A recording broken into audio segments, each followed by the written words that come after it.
구독자 여러분, 저는 지금 이 영상을 촬영하고 있는 장소 카페 다두에서 손님을 맡고 있고요.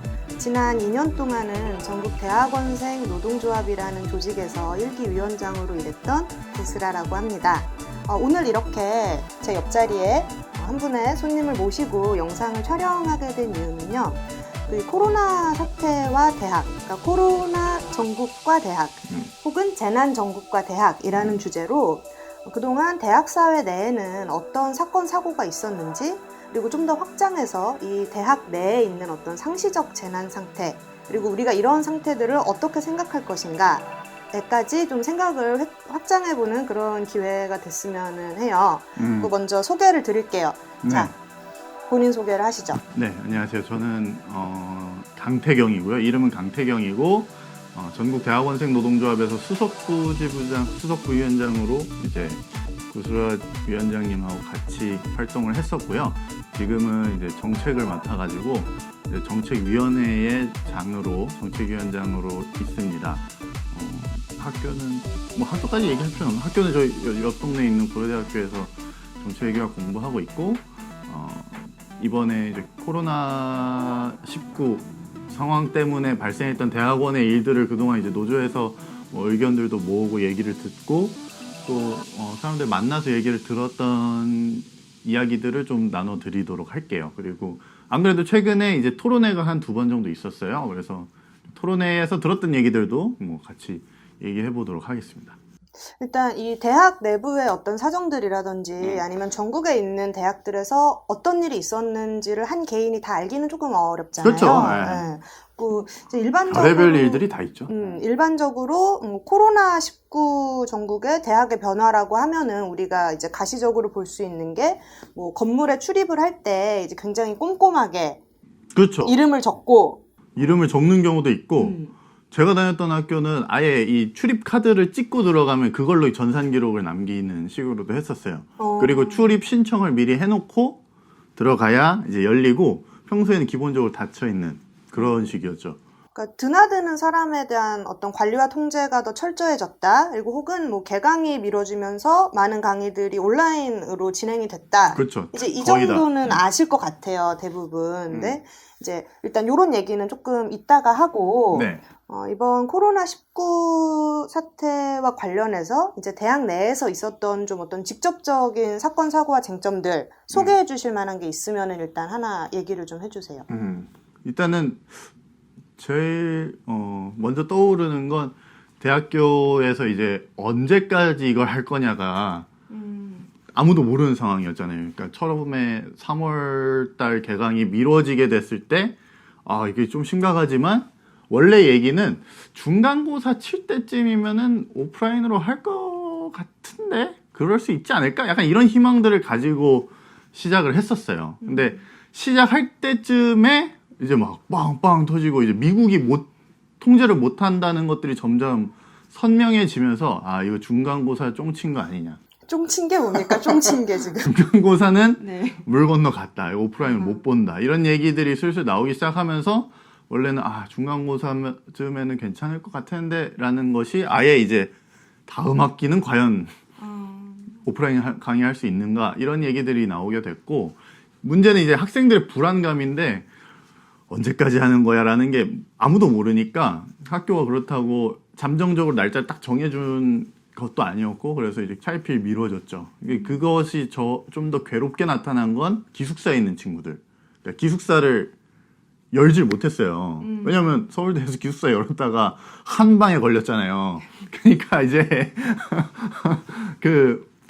처음에는 뭐 5월 달에는 열 거다라는 식으로 생각해서 잠정적으로 예정돼 있었기 때문에 짐을 미리 붙였던 친구들도 있고 그랬는데, 결국에는 그냥 금액을 환불해주고 이번 학기는 기숙사를 안 여는 걸로 하게 됐죠. 근데 그 과정이 기다리는 한두 달의 과정이 이제 계속 커뮤니티에는 뭐 학교가 도대체 어떻게 하겠다는 건지를 미리 알려줘야 되는 거 아니냐, 아니면 차라리 그냥 이번 학기는 안 연다고 미리 정하면 뭔가 다른 액션을 취할 텐데, 뭐 이런 안타까워하거나 혹은 불안해하는 경험들이 제일 먼저 떠오르네요.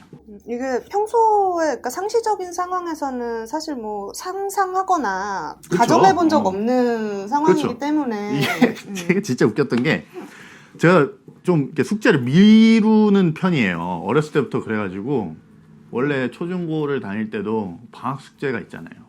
그러면 일주일도 안 남은 상태에서 막 3일 이틀 만에 다 몰아서 막 하면은 제발 뭔가 사건이 터져가지고 학교를 막 미뤘으면 좋겠다. 개강이 미뤄지면 학교에 좋겠다. 불났으면 좋겠다 이런. 아니, 학교에 불 나면 학교 소실되니까 뭔가 아무튼 뭔가 일이 있어서 미뤄질 수 있지 않을까? 막 이런 상상을 했었는데 택도 없는 소리였지만 이번에 그 사건이 발생한 거잖아요. 학교가 미뤄지는 거는 태어나서 처음 본 것 같아요. 그런데 그것이 실제로 일어난 거네요. 그래서 자, 이 농담으로 했던 얘기가 진짜 현실에서 구현되니까 정말 뭐 어려운 일이 많이 발생하는구나, 뭐 이런 거 많이 느꼈죠. 그리고 선생님들 같은 경우에도 그 설문조사를 노동조합이나 이런 데서 돌려보면 온라인 강의 준비하는데 한 2-3배 정도의 노력이 든다고 얘기를 하더라고요. 실제로 교수님들 만나서 얘기를 해보면 교수들이 이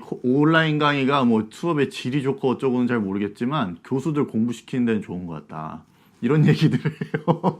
왜 그러냐면, 그러니까 본인이 약간 좀 루즈하게 1시간 반 동안 했던 얘기들이 생각해서 온라인에 이제 밀도 있게, 왜냐면 증거로 남으니까 이게 박제되는 거 아니에요, 일종의. 그렇게 만들려고 하니까 생각보다 할 말이 몇 개 없는 거죠. 그러니까 되게 컴팩트하게 전달할 수 있었던 영역들이 눈에 보이기 시작하는 거죠. 그래서 뭐 그런 것들 때문에 생각해보니까 이것도 준비해야 되고, 영상으로 자기를 다시 보니까 뭔가 보충해야 되고, 자아 성찰도 되고. 아니면은 그 인프라가 지금 서버 불안정성 때문에 2시간 동안 실컷 막 찍어가지고 저장 눌렀는데 뻥 나가지고 다시 찍고 막 이런 일들이 생겼다고 하더라고요. 연구자들이면 근데 사실 그런 상황에 대한 어떤 마음의 대처는 좀 될 텐데, 막 한글에 열심히 발표문 다 썼는데 저장 안 했는데 그렇죠. 컴퓨터 꺼지고 이런 거를 많이 겪어서. 하지만 매번 경험하고 싶지 않은, 진짜 가장 짜증나는 그런 거잖아요.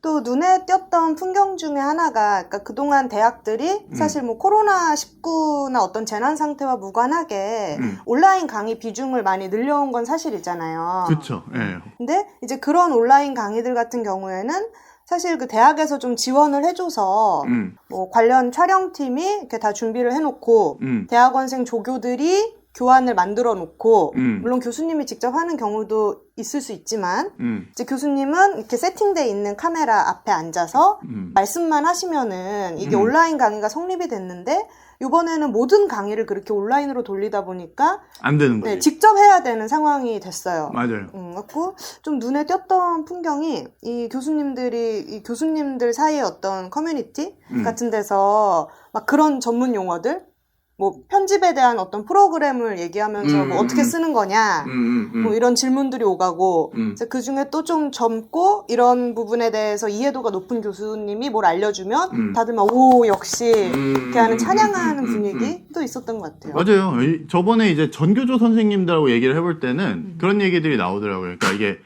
일선의 젊은 교사들의 발언권이 높아졌다. 왜냐하면 이제 그러니까 교수가 아니죠, 선생님들이, 교사들이. 그래서 나이 많으신 분들이 이제 그런 것들 편집이 잘 안 되니까 이제 일선에 임용된 지 그 기간이 짧은 그런 선생님들에게 많이 물어보게 되고, 그래서 이제 일선의 젊은 선생님들의 뭐라 그래야 되나, 약간 영향력? 인정 이런 것들이 조금 올라갔다, 뭐 그런 얘기들도 들었어요. 근데 뭐라 그래야 되나, 초중고는 특히나 워낙 그 교실 베이스의 수업으로 전제돼서 모든 것들을 해왔기 때문에 왜 그런 게 있잖아요. 우리나라에서 운전 오래 한 사람일수록 일본 가서 운전하는 게 되게 어렵대요. 왜냐면 익숙한 방식이 정해져 있는 상태에서 유사한 걸 다른 방식으로 하려고 하면 훨씬 어려운 거예요. 그러니까 이 맥락은, 우리나라에서 운전할 때는, 우리나라는 좌석이 다 자동차가 왼쪽에 있잖아요, 운전석이. 1번 오른쪽에 있고 1번 차선도 반대고 막 이러니까 더 헷갈린다는 얘기인데 지금 이 얘기는 사실 제가 운전면허가 없어서 이해를 못한 거지 보시는 분들은 아마 다 뭔 말인지 아셨을 것 같아요. 어쨌든 그래서 뭐 교사들이 막 밤새서 막 거의 뭐 교환 만들다가 울다 지쳤다가 울다 지쳐 잠들었다가 다시 만들고 그럴 정도로 강도가 되게 빡세다고는 들었어요. 그리고 어쨌든 강사들도 그리고 교수들도 똑같은 수업 1강을 준비하려고 하다 보면 강의에 소요되는 시간이 한 2배에서 3배 정도 더 든다. 이렇게 얘기를 하셨고 그거는 이제 미숙함 때문에 발생하는 것도 있을 것 같긴 해요. 그러니까 막상 이게 카메라로 뭘 찍어보면 이제 느끼잖아요. 이게 내가 똥손인지 아닌지. 아이고, 이거 마이크를 잡았네. 이게 내가 똥손인지 아닌지를 알게 되잖아요. 그러니까 그래서 많은 교수님들이 현재는 카메라가 이게 턱을 비추는 방식으로 이제 강의를 지금 찍고 계시죠. 아 이렇게 책상에 그냥 놓으시고 왜냐면 이게 삼각대라도 있어야 카메라 각도가 좀 이쁘게 나오는데 대부분 노트북에 있는 거 그냥 노트북 보고 하시면 이제 어떻게 나오는지 아시겠죠. 네, 그렇게 되는 거예요. 하다못해 뭐 이걸 책받침으로 노트북을 좀 올려두면 좀 잘 나올 텐데 그런 것도 모르고 뭐 이러니까 전반적으로 욕심 부리는 분들이 아니면 또 그냥 쭉 하시니까 또 그렇게 되는 거죠. 근데 뭐 그런 과정에서 지금 그런 것들을 많이 느끼시는 것 같아요. 아 이게 실제로 온라인 강의는 오히려 비용 절감용이 아니라 엄청나게 고비용적인 컨텐츠구나라는 걸 오히려 느끼고 있는 것 같아요. 왜냐면, 이거 되게 좋은 얘기예요. 네. 왜냐면 이게 카메라 있어야지, 편집해야 되지, 거기에 효과 넣으려고 그러면 프로그램 다룰 줄 알아야 되지, 거기다 카메라도 화질이 좀 좋은 걸 써야 판서를 구현하거나 이럴 수 있지. 물론 이제 온라인에서 이렇게 막 판서하는 프로그램 이런 것들도 있지만 이제 그거는 태블릿이 있는 분들 얘기인 거고 또 태블릿이 온라인 화면으로 이렇게 착착착착 바로바로 공유됐다가 내 얼굴로 바로 착 전화했다가 이런 것도 그게 다 기술적인 부분이라 이게 상당히 숙련이 많이 돼야 된다라는 걸 이번에 좀 많이 자각하는 계기도 되는 것 같아요. 조금 궁금한 게 그러니까 그런 자각의 계기가 됐는데 모든 강의자들에게 이제 뭐 초중고에 계신 선생님들이나 뭐 강사 선생님들, 그러니까 대학 내 비정규 교수들과 이제 전임 교원이 좀 다른 건 전임 교원은 이것을 오롯이 자기의 힘으로 해결하지 않아도 그렇죠. 되는 어떤 상황들이 조교들이 있잖아요. 조교들이 있으니까. 연구 조교도 있고 뭐 수업 조교도 있을 그렇죠. 것이고. 네. 그리고 저도 이제 수업 조교를 하는 동안 저를 수업 조교로 데리고 있었던 다른 과 선생님의 온라인 강의 제작을 사실 제가 했었거든요. 같이 한 게 아니라 그냥 PPT를? 제가 했었거든요. PPT를 만드는 걸. 그 대충 어떤 일인지 아는데, 그 이제 저희 대학원생 노조 조합원 분들 중에 조교를 하시는 분들이 이런 어떤 맥락들과 관련해서 뭐 그렇죠, 있죠. 의견을 주시거나 이런 것들이 좀 있는지. 그러니까 일단은 수업을 온라인으로 진행하게 되면서 뭐가 발생했냐면 민원이 일단 엄청나게 많이 발생해요. 왜냐면 새로운 제도를 도입하면 불안하잖아.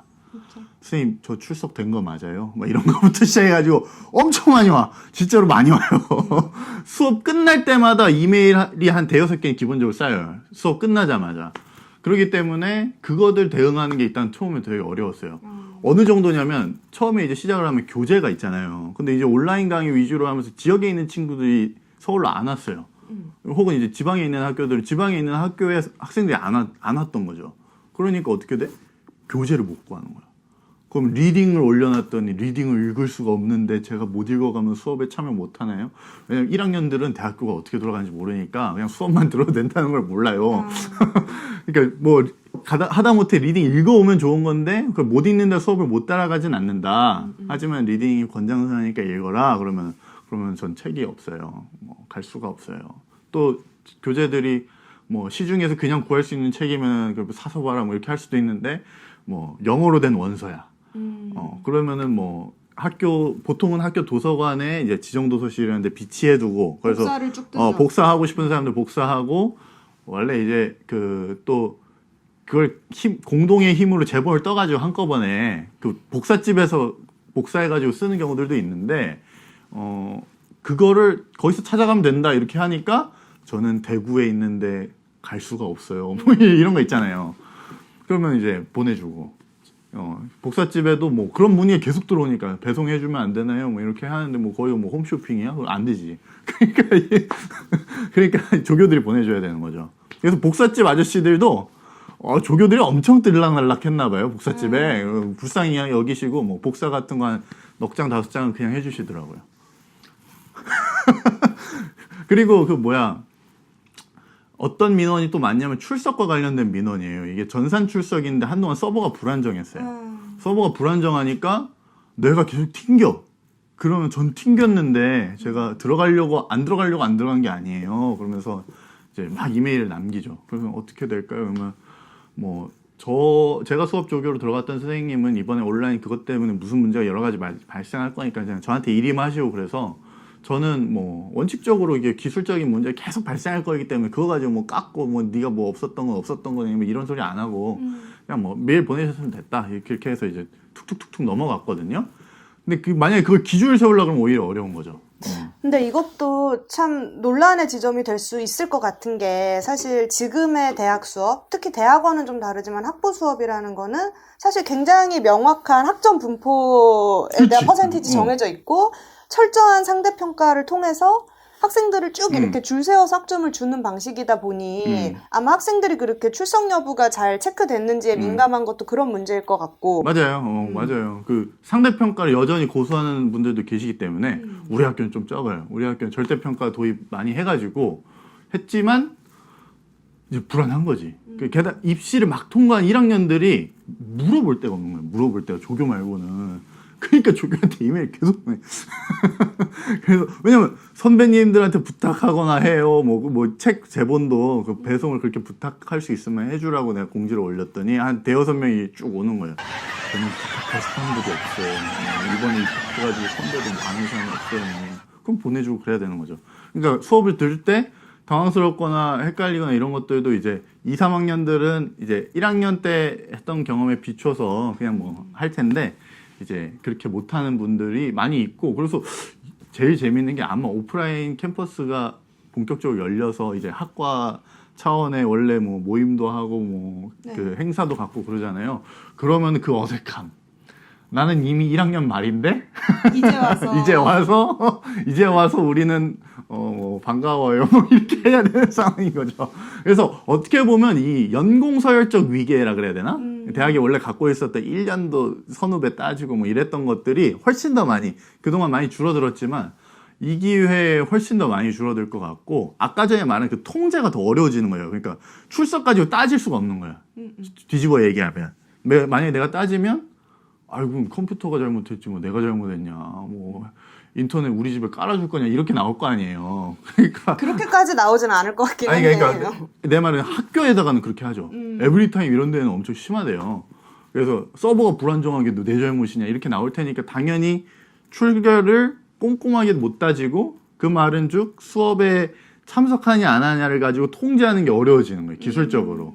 그러니까 이제 온라인으로 한다는 것이 소위 말하는 수업에서의 권위나 그 교수자의 권위 이런 것들에 대한 와해 내지는 그 완화가 되는 거죠. 점점 이제 그래 결국에 네가 공부하는 거지 이렇게 되는 상황이 되는 것 같아요. 근데 좀 재밌는 것 같은 게 아까 물론 코로나19는 재밌지 않지만 그것들이 불러일으킨 어떤 효과들은 굉장히 재밌는 것 같은 게 방금 이제 태경 씨가 강 정책위원장님께서 직감이 너무 기네요. 네.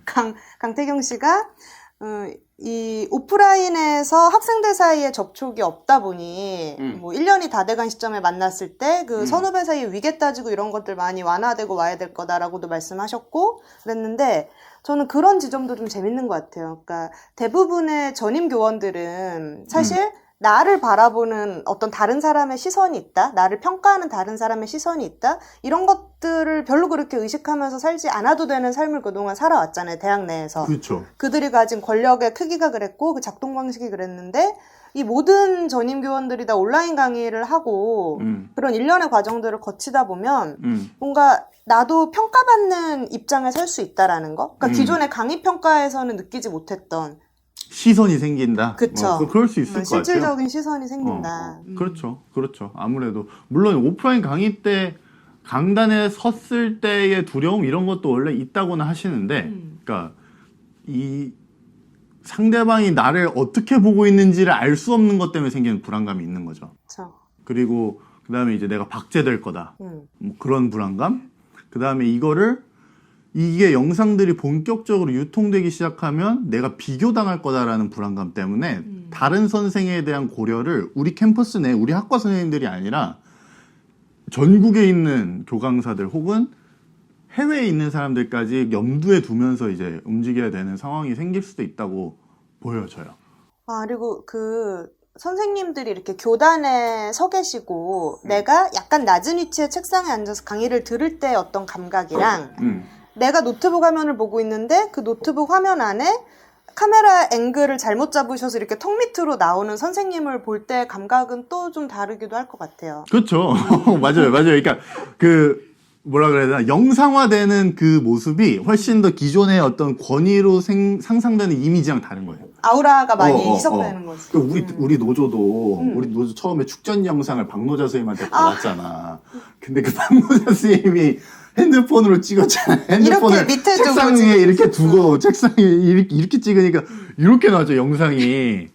근데 그런 것들이 어떻게 보면 원래 개그 소재로도 쓸 정도의 각도잖아요. 그러니까 이게 학생들 느낄 때도 훨씬 더 그 권위가 덜한 거죠. 그렇죠. 네. 그리고 어저께 토론회에서 들었었는데 무크라는 것들을 무크라는 게 시작됐던 계기가 됐었던 사람이 원래는 자기 친척인가 뭐 아들인가한테 가르치려고 이제 영상도 아니고 녹음한 걸 유튜브에 그냥 올렸던 건데 그게 이제 옆에서 이렇게 과외해 주듯이 이렇게 설명해 주는 느낌이어가지고 그게 뜨면서 이게 무크라는 게 본격적으로 얘기가 되고 시작이 된 거래요.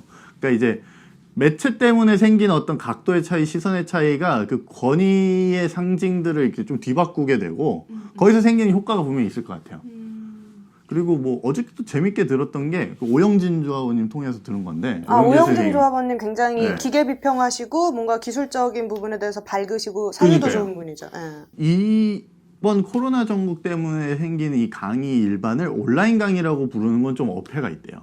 왜냐면 그러니까 온라인으로 했었던 건 맞는데 이건 응급 강의고 온라인 강의나 혹은 뭐 비대면 강의 뭐 이런 것들에 대한 개념은 사실 사이버 대학교나 이런 것들을 준비하면서 이미 20여 년 정도 논의가 됐었던 거고 온라인 강의라고 하면은 이제 이미 어느 정도는 안정적으로 EBS 수준 돼야 이 온라인 강의인 거죠. 메가스터디나. 그렇기 때문에 이번 거는 응급 강의, 응급처치 차원에서 응급 강의 같은 거라고 봐야 된다고 하긴 하시더라고요. 그래서 여기서 발생하는 수많은 에피소드들이 일반화될 거라고 생각하기는 좀 어렵다.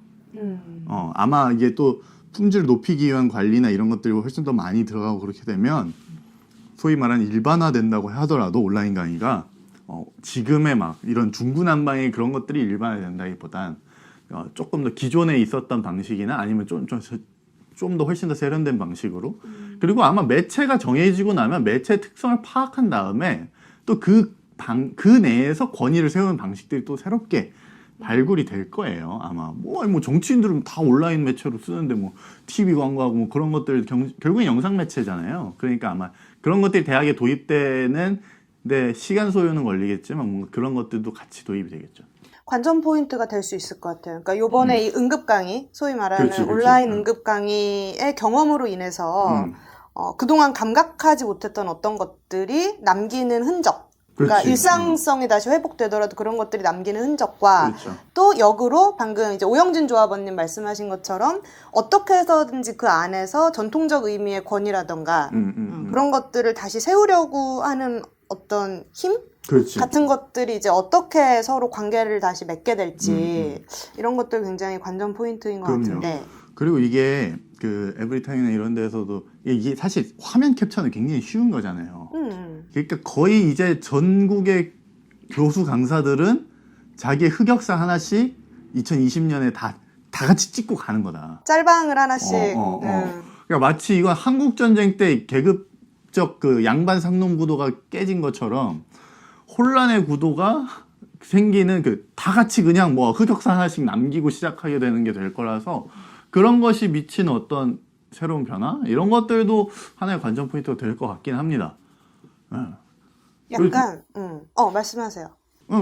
그리고 이제 근데 그거 과정에서 아까 전에 말씀하신 강사분들은 뭐 조교들 갖다 쓸 수가 없지만 이제 교수들은 이제 연구 조교나 수업 조교의 도움을 받았던 경우들도 종종 있고 그래서 이제 그 연구 조교들이 수업에 대한 질의 대응 뿐만 아니라 영상 촬영과 기계 활용에서도 도움을 꽤 많이 받았어요. 그러니까 도움을 많이 드렸어요.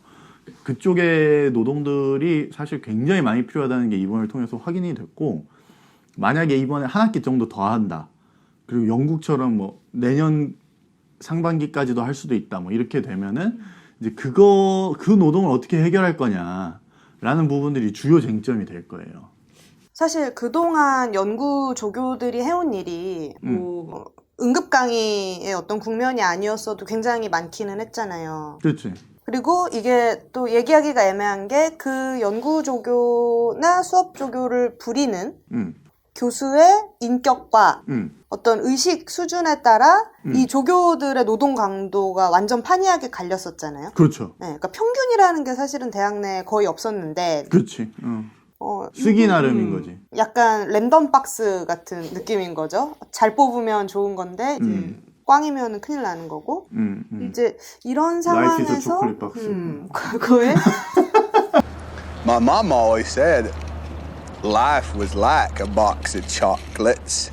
그럼 그동안에 이제 조교 노동에 대한 사실은 단추라던가 재평가도 있어야 되는 건데 앞으로 온라인 노동에 대한 부분 어떻게 해결할까 외에도 그렇죠. 그것들이 이제 과도기가 될수록 다양한 불필요하진 않지만 수업이랑 직접적으로 연관없는 행정노동들이 많이 필요하잖아요. 제도가 바뀌고 그러면 그런 데에서 파악하기 위해서 조교들도 많이 쓰이고 뭐 이렇게 됐었던 부분들 외에 예전에 뭐 조교들은 어떤 역할이었냐 뭐 이런 것들도 중요하긴 하고 그것 역할을 했기 때문에 지금 조교들이 또 온라인 강의 시대에 와가지고 한 것도 있고 온라인 강의 혹은 응급 강의를 대처하는 데에 다양하게 필요했던 것들이 있는데 그러니까 쉽게 얘기하면은 지금 영상의 촬영 보조 혹은 촬영 그다음에 수업의 준비 특히 이제 지리적으로 학생들이 떨어져 있기 때문에 생겼던 추가적인 준비들 그다음에 질의응대 새로운 어떤 평가 방식과 과제 채점 이런 것들이 주된 조교들의 일이에요. 그리고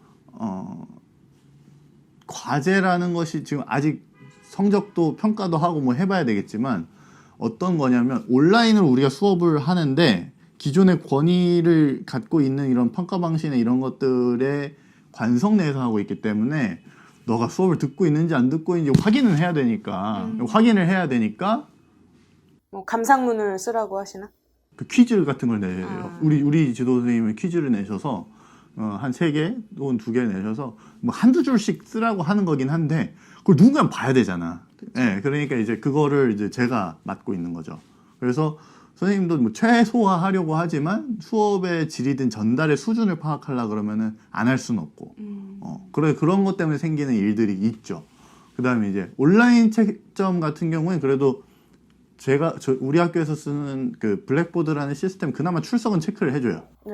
그래가지고 이제 출석은 자동화하고 대신에 민원 들어오면 그거는 뭐 사유가 있는 걸로 전환해주면 되고.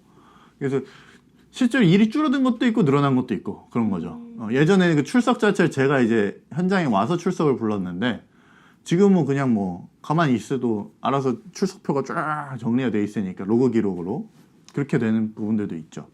대신 이제 나는 과제를 보는 거죠. 뭐 어떻게 보면 그게 더 나의 공부에도 좀 더 도움되는 거라고 볼 수도 있는 측면들도 있습니다. 그러면은 지금 이제 일하고 계신 전국 대학원생 노동조합의 정책위 차원 혹은 그 노동조합 전체 차원에서 요번 어떤 코로나 국면이 뭐 대학원생 연구조교 혹은 수업조교들의 노동과 관련해서 뭐 더 많은 권리에 대한 요구를 산출한다거나 뭐 그런 목소리들도 좀 있나요? 그거는 이제 그 본격적으로 얘기가 돼야 될 부분인데 그 앞으로도 이걸 좀 더 하려 그러면은 조교들의 활용이 사실 불가피해지고 있는 거예요. 그리고 어떻게 보면 이거는 자본주의 발전의 양상이랑 비슷해요. 그러니까 1타 강사, 스타 강사 중심으로 이제 아마 강의 기회를 몰아주면서 그것에 필요한 부차적인 조교 노동들로 강사들도 편입될 수도 있어요.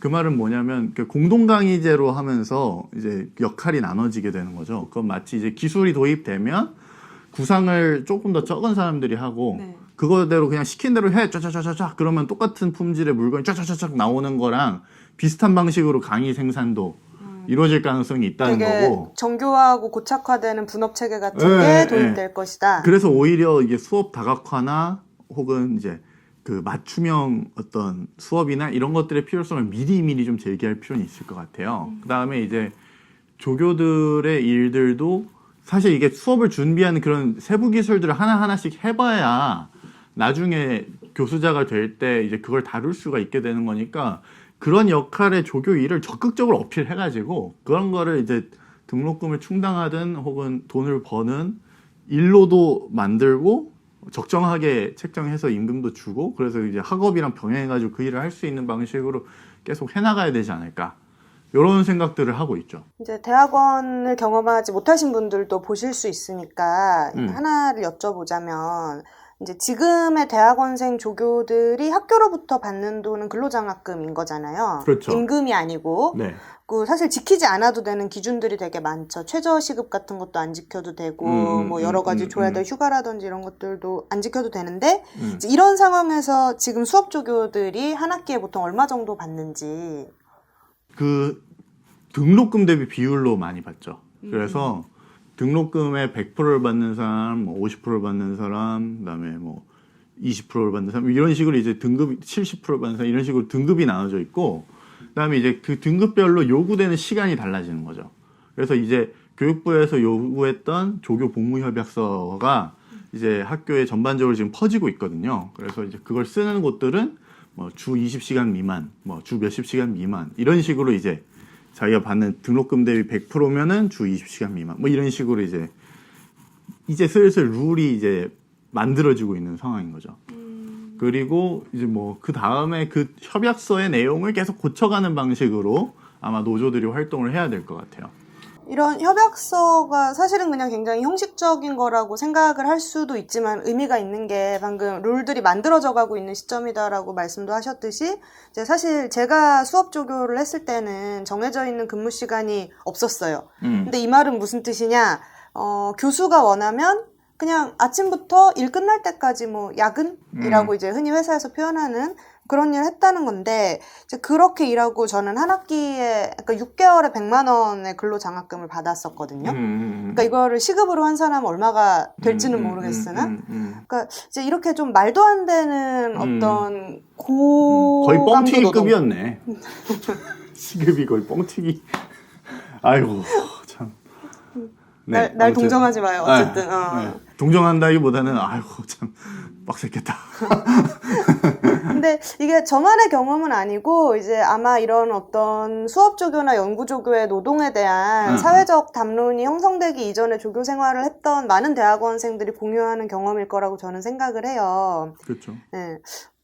이제 앞으로 제도를 통해서 모든 조교들이 모든 대학원생들이 그리고 학위 과정을 밟으면서 일을 할 수밖에 없고 해야만 하는 대학원생들이 어떤 전임자를 만나든 간에 좀 평균적인 노동 수준과 급여 수준을 가져갈 수 있게끔 하는 게 또 노조의 중요한 과제 아니겠습니까? 그렇죠. 그 노조가 그런 것들을 어느 정도는 그 규격화하고 제도화해서 그 베리에이션을 많이 좁혀야 될 것 같고 그리고 예상 가능하게 해서 그 학업에 진학을 할 때부터 내가 어느 정도는 학업에 쓰고 어느 정도는 이제 일을 하고 이 구별을 예상하면서 이 계획을 짤 수 있게 만들어 가는 게 중요할 것 같고요. 그다음에 이제 지금 이번에 문재인 대통령이 전 국민 고용보험 이런 캐치프레이즈를 걸면서 예술인부터 고용보험 적용하는 것들 추진하겠다고 공표했잖아요. 사실 우리도 아트를 하는 사람이잖아요. 그렇죠? 리버럴 아트니까. 물론 이제 다양한 자연과학들도 그러니까 예술인이랑 연구자가 사실 유사한 영역들이 많이 있어요. 그래서 작품을 만들듯이 글을 쓰는 거고 그걸 위해 구상을 하고 뭐 이런 것들이 굉장히 유사하고 제도적으로도 유사한 위치에 있죠. 우린 대학이라는 곳에 있지만 잘 안 되고 예술 분야도 사실 대학으로 제도화가 많이 되면서 예술 전공 분들이 이제 대학에서도 우리랑 똑같은 처지로 일하고 계신 분들도 굉장히 많이 있고 그렇기 때문에 이참에 같이 껴야 된다 이거는. 연구자들도 같이 껴가지고 예술인 고용보험 적용하는 것처럼 우리들도 그 기회에 같이 고용보험 들어가고 사회안전망으로 들어갈 필요가 있다. 왜냐하면 이 얘기를 하는 이유가 행정일도 많이 하잖아요, 조교들이. 그쵸. 행정조교들은 이번에 근무 시간이 줄면서 생겼던 이슈들이 있어요. 그러니까 이제 원래는 10시, 11시까지 운영하는 학교의 시설들이 있잖아요. 대표적으로 도서관. 네. 이런 곳들에서는 그 저녁 시간 타임까지 원래 근무 시간이 있었던 거예요. 근데 이제 도서관 운영 시간을 줄이거나 혹은 폐쇄하게 되면서 그 일을 못 하게 된 거죠. 그러니까 이제 그렇다고 아예 없는 건 아니야. 조금은 해야 돼. 그러니까 뭐 아예 딴 일로 전환하기도 애매하고 뭐 그걸 하고 있는데 수입은 너무 적어지고 이런 문제가 발생해요. 원래는 고용보험을 통해서 그런 문제가 발생할 때 그걸 보상해주는 그 신청을 할 수가 있는 거잖아요.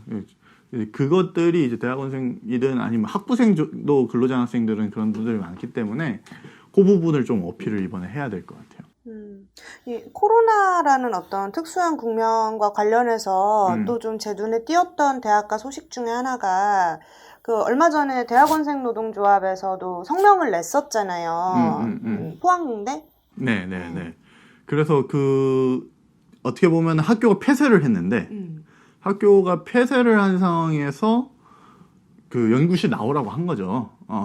그리고 학교가 폐쇄됐는데도 연구실 나오라 하니까 이게 부당하다고 제보가 들어와가지고 이렇게 파악을 하게 된 거고, 제보가 들어왔었는지 기사를 보고 했었던 건지는 좀 헷갈리지만 어쨌든 그 포항공대에서 그 특정 랩실에서 연구실에서 이제 학교 전체 총장의 지시로 2, 3일 동안 이제 폐쇄를 하고 방역을 해야 되는 상황에서 그냥 나오라고 했고, 그래서 이제 울며 겨자 먹기로 나온 케이스가 있었고, 그러면 안 된다고 이제 성명을 낸 거죠. 조치가 있으면 동일하게 해야 되고, 그런 문제 때문에 오히려 방역이 실패하고 그럴 수도 있는 거잖아요.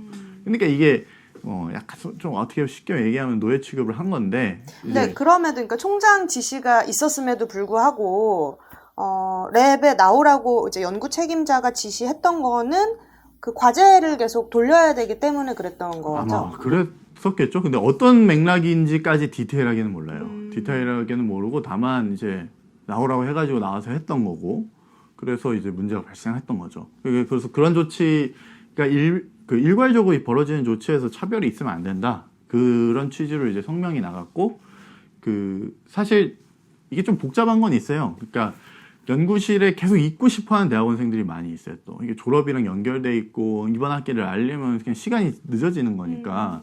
그래서 우리 조합에서 제보까지는 아니고 이게 조합원들 의견 들어보면 어떤 연구실은 우리들 지금 코로나 안 걸려 있으니까 여기서 그냥 우리끼리 락다운 걸고 연구실을 아예 폐쇄하자. 아, 우리를 감금하자고 하네. 그래서 그냥 음식 시켜 먹고 여기서 먹고 자고 연구해가지고 뭐 하면 되는 거 아니냐, 이렇게 생각하는 사람들도 있대요. 그러니까 이거는 시설의 이용의 접근권을 어떻게 보장해주면서 안전을 지켜줄 것인가에 대한 이슈인 거예요. 그러니까 포항공대에서 전체적으로 방역을 해서 전부 다 나오지 말라고 했었을 때 나오게 만드는 거는 안전을 위협하는 것이기도 하고, 첫 번째. 둘째로 어떻게 보면은 하지 않아도 되는 일을 억지로 시킨 측면이 있는 거죠. 그래서 노동권과 안전에 대한 침해라 그러면은 방금 그 얘기는 우리를 차라리 연구실 우리끼리 서로 자체 감금하자, 이 얘기는 우리가 원래 하고 싶은 일 해야 되는 일들을 위해서 우리가 기존에 사용하고 있던 시설을 계속 사용할 수 있도록 해달라는 학습이나 혹은 연구에 대한 그 요구인 거거든요. 이것의 균형을 어떻게 잘 잡을 것인지가 되게 중요한 거죠. 왜냐하면 이 사람들은 그나마 그걸 하지 않으면은 자기가 지금 쓰고 있는 굉장히 귀중한 시간이 수포로 돌아갈 가능성이 높으니까. 그리고 이공계 같은 경우에 특히 실험 장비든 혹은 연구 장비, 컴퓨터, 고급 컴퓨터 이런 것들이 없으면은 할 수 있는 게 없는 상황들이 많이 있어요. 그러니까 오히려 그 시설에 대한 접근성을 어떻게 보장해 줄지도 굉장히 중요한 거예요. 그러니까 방역만 하고 안전만 중요하다 그래가지고 다들 학교 나오지 말고 집에만 있어 이렇게 되면은 또 엄청난 큰 손실이 발생하는 거죠. 그래서 이 균형을 어떻게 잡는지가 되게 중요하고 이번에 확실히 일을 하면 이 다양한 얘기들을 들으면서 느꼈던 건 그 어딘가에 균형 잡힌 판단들이 적재적소에 계속 반복적으로 해줘야 되는 그런 아주 어려운 상황이더라고요. 그래서 어쨌든 대부분의 이공계생들은 지금 정상적으로 출근하고 랩실은 그냥 정상적으로 돌아가고 있어요. 그리고 이거는 뭐 전국적으로 비슷한 것 같아요. 다른 학교들도 문의를 해보면 그런데 이제 아마 대구 지역에 있는 학교들이나 몇 군데 좀 위험이 발생했다고 하는 곳들에서는 좀 불안감은 있겠죠. 그 다음에 이제 또 다른 문제는 졸업이에요. 졸업. 그러니까 이제 졸업 요건을 채워야 되는데 졸업 요건이 어학이라든지 여러 가지가 있잖아요. 네, 뭐 투고도 해야 되고 논문도 써야 되고. 그러니까 학회들은 돌아가니까 논문 쓰는 것까지는 어렵지 않은데 아까 제가 말한 시설이 만약에 접근이 안 됐었던 상황이면 그거 심각하게 문제가 되니까 그것도 문제가 있고 문제가 있을 수 있었고 하지만 뭐 큰 문제는 발생하지 않았고 다행히 그다음에 이제 어학 점수를 못 만들어 가지고 이제 졸업을 못 하게 되는 상황이 생길 것 같아요. 이번 학기에 뭐 무슨 탭스 뭐든 이게 시험 점수를 내야 되는데 시험이 안 열리고 있잖아요. 그렇죠. 그래서 생기는 문제들이 있을 것 같아요. 그래서 우리가 이제 얘기하고 싶은 건 가졸업을 인정해줘라 임시적으로. 그러니까 다른 학업에 대한 졸업 요건은 다 맞췄는데 뭐 시험이 안 열리는데 어떡해? 그렇다고 졸업 안 시킬 거야? 뭐 이 문제에서 졸업이 중요한 건 그 다음 어플라이가 중요한 거니까 그 어플라이를 인정받을 수 있는 내가 지금 실질적으로 졸업이고 아주 사소한 몇 가지 어학이나 이런 것들만 문제가 되는데 이번에는 이제 학교가 가졸업으로 인정을 해주고 뭐 다시 시험이 재개되었을 때 추후에 라이센스가 유효함을 재차 확인해주겠다. 하지만 일단은 이 사람이 현재 가능한 과정은 다 마쳤다라는 것들을 인정해주는 어떤 임시방편적인 조치들이 필요하다라는 게 이제 얘기가 나오고 있고요. 그 다음에 또 하나는 그 임용, 이 엄청난 임용 경색이 발생할 것 같아요. 대학들이 지금 뭐 기존의 강사들은 또 아니 이번에 수업 평가가 좋게 나올 리가 없다. 근데 수업 평가를 근거로 내 재임용을 박탈하면 너무 부당하지 않냐라는 얘기들을 해요. 맞는 얘기죠. 맞는 얘기이기 때문에 그거는 수업 평가를 적용하지 말라고 해야 될 것 같아요. 근데 그러면 그 다음 임용이 엄청나게 경색될 가능성이 있어. 그리고 대학은 그런 논리도 말할 수 있을 것 같아요. 그러니까 어차피 다들 코로나 때문에 강의 평가가 좋게 나올 수 없는 불리한 상황에서 강의한 거고 그렇기 때문에 뭐 공정하지 않냐 이런 얘기도 대학은 그렇지. 할 수 있을 것 같아요. 상대평가식으로 해버릴 수도 있죠. 그래서 그 상황일 때 그 안정성의 문제, 그러니까 그 부당하게 그거 가지고 평가받기에는 너무 부당한 상황이니까. 근데 두 번째로는 새로운 임용이 잘 안 될 가능성이 있으니까 연구재단이나 이런 곳에서 그 개인별 과제, 개인 연구를 지속할 수 있도록 하는 소규모 과제면서 소액이더라도 그 생계가 해결될 수 있는 그런 식의 과제들을 좀 훨씬 더 많이 만들어야 되는 상황이에요. 그러니까 지금 인문사회 학술연구교수제라는 게 예전에 강사 지원 사업을 좀 업그레이드 해가지고 이번에 나왔어요. 그래서 A 유형, B 유형이 있어서 B 유형은 석사학위자들도 이제 할 수가 있게 되는 상황이거든요. 그런 것들이 연구자 입장에서는 1년 공치지 않고 그 게다가 지금 취업도 취업 자체도 어려운 상황이니까 그거를 공치지 않고 자기 역량을 유지하고 계속 연구에 관련된 걸 하되 나 1년을 버틸 수 있는 그런 조치들이 지금 엄청나게 필요한 거죠. 해결해야 될 게 굉장히 많네요. 그렇죠. 근데 그건 돈 뿌리면 되는 거예요. 돈 뿌리면 되는 건데 이제 물론 나중에 어떻게 메꾸느냐가 굉장히 중요하긴 하죠. 좀 그런 생각이 들어요. 그러니까 우리 대학이 그동안은 뭐 외면적으로 봤을 때는 굉장히 사실은 평화로워 보이고 뭐 딱히 무슨 큰 변화도 없고 그냥 안에서 연구하고 책상 앞에 앉아 있고 이런 장소였었잖아요. 근데 이 코로나라는 것을 마주하게 되면서 이제 그동안은 너무 자연스러웠기 때문에 의식하지 못했던 어떤 것들이 좀 부각되는 거는 저는 긍정적인 것 아닌가. 그래요. 다시 돌아보게 되는 것 같아요. 확실히. 게다가 특히 이번에 등록금 환불에 대한 요구들도 굉장히 커지고 있거든요. 그러니까 수업도 제대로 못 듣고 수업 질이 떨어졌다. 그리고 학교 시설 이용 못 한다. 그렇기 때문에 이제 등록금을 환불해 달라. 이 얘기들인 거예요. 그러니까 이게 어떻게 보면은 그 특정인들의 요구가 아니라 이 설문조사 때려보면 과반 이상이 나오는 그런 식의 반응이에요. 근데 이게 재밌는 게 뭐냐면 예전에 대학교가 이제 교육기관이니까 교육 서비스를 받는 교육을 받고 그래서 사회에 나가서 뭔가 더 좋은 일을 하라고 교육을 받고 있는 거다라는 접근보다는 한 2000년대 이제 중반부터 등록금을 촉촉촉촉촉 올리면서 그때 학교가 이제 퍼뜨렸던 그 사고방식, 즉 더 나은 교육 서비스를 제공해 줄 테니까 돈을 더 내라. 그래서 교육 소비자 입장에서 우리가 더 나은 서비스를 제공해 주고 뭐 대학교의 순위도 올라오고 그래가지고 더 좋은 이후에 직장도 갖게 될 거고 뭐 이런 식으로 이제 더 나은 스펙이 될 거고 이런 식의 논리들을 계속 확대하면서 대학을 운영해 왔다가 이번에 딱 이 건이 터지니까 등록금을 그러면 그거를 못 해주니까 환불해줘야지 이게 이제 사람들 사고방식 속에 들어갔다는 걸 이제 확인할 수가 있었어요. 그래서 대학들도 지금 굉장히 곤혹스러운 거고 자기가 뱉었던 말들이 이제 자기에게 되돌아오는 상황이라는 거죠. 근데 참 웃긴 게 학교 입장에서는 전체 재정 지출의 절반은 인건비고 절반이 이제 시설과 관련된 것들이에요. 근데 건물과 관련된 유지 보수 이게 물론 사람이 와가지고 복작복작 더 쓰면 더 빨리 닳긴 하지만 사람이 없는 폐가들도 무너지고 이렇게 되잖아요. 그러니까 이거는 건물 자체는 계속 관리를 해줘야 되는 고정 비용인 거고. 그러니까 학교 입장에서는 사실 쓰는 돈은 크게 다르지 않고 계속 쓰고 있는 상황이고. 임대료나 이런 것들을 오히려 못 받아가서 생기는 손해들도 있다 그러니까 이제 학교들 입장에서 이제 지금 아마 죽을 맛일 거예요. 근데 물론 비용이 절감되는 부분들이 분명히 생기기 때문에 사업도 안 하고 뭐 건물도 어쨌든 안 쓰고 전기도 안 쓰고 물도 안 쓰고 뭐 하기 때문에 절약되는 돈들이 있어서 그것이 학부생들이나 대학원생들에게 생활비 지원으로서 차원으로서 다시 재분배되는 것도 맞고 어떻게 보면 대학은 만약에 등록금 환불도 안 해주고 아무것도 안 하면은 완전 놀고 땡인 거지. 그 어떻게 보면 뭐 큰 손해를 볼 일이 없는 거지. 위기를 겪을 일이 없는 거잖아요. 그쵸. 그렇게 되면 안 된다. 그러니까 대학교가 공공기관이기 때문에 위험을 분담해주고 오히려 이게 보호막이 돼주고 이렇게 돼야 되기 때문에 그 역할을 해야 된다는 차원에서 이게 학교가 뭐 재정을 더 풀거나 기존의 기금을 일부 활용하거나 아까 전에 말했던 연구자 커리어를 썩히지 않기 위해서 연구를 할 수 있게 기존의 연구 기금을 좀 융통하거나 이런 것들이 좀 필요한 상황이 되는 거죠. 네, 저는 참 한국 대학을 제 어떤 삶의 터전으로서 사랑하는 사람이기 때문에 노조도 정말? 했지만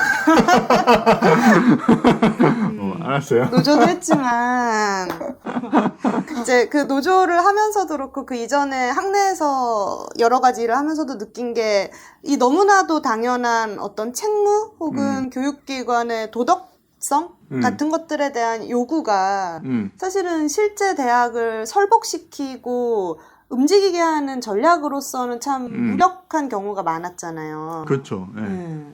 그 아마 요번에도 태경 씨가 얘기하신 것 같은 그런 분배 어떤 미덕 같은 게 발휘되려면 그 대학이 분배 미덕을 발휘하게끔 누군가는 강제를 해줘야 될 것 같아요. 그렇죠.